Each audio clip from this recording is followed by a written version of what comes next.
자동차 보험 사기는 일상생활에서 누구든 표적이 될 수 있습니다. 워낙 수법들이 교묘하고 또 치졸하기 때문인데요. 오늘은 자동차 보험 사기 유형과 대처법을 정리해봅니다. 김현우 소장님, 예. 사기 유형이 정말 가지가지죠, 요즘? 정말 가지가지입니다. 네. 예. 나는 절대로 당하지 않을 거라고 생각해도 막상 닥치면 어떻게 해야 될지 모르는 경우도 많고요. 네. 또 아예 의심조차 할 수 없는 경우도 많습니다. 또 의심이 가더라도 이거 어떻게 대처해야 될지 모르는 경우도 많은데요. 네. 일단 사고가 나면 의심을 해봐야 되는 유형 몇 가지를 안내해 드리겠습니다.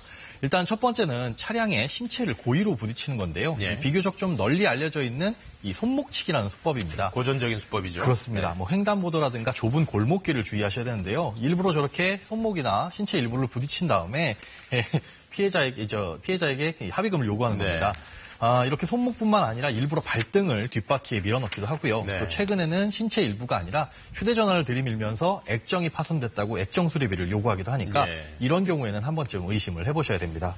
또 두 번째 유형은 정상적으로 이 차선을 변경하려고 할 때 옆에 붙어서 고의로 속도를 높인 다음에 일부러 추돌 사고를 일으키는 겁니다. 네.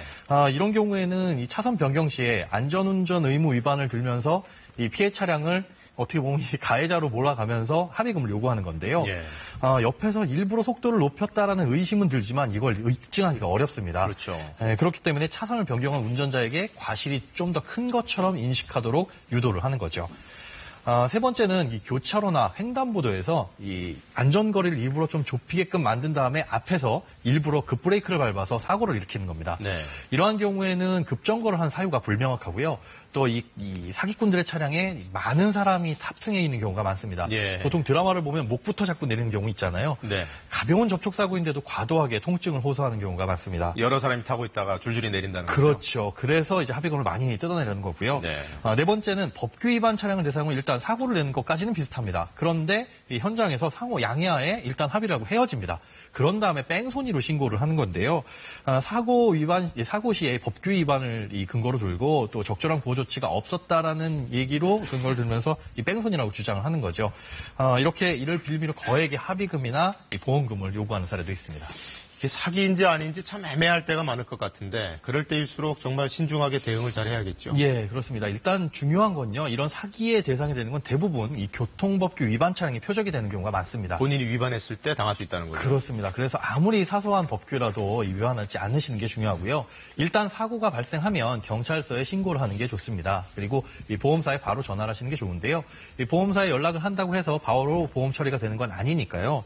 보험사에 신속히 연락을 하시는 게 좋습니다.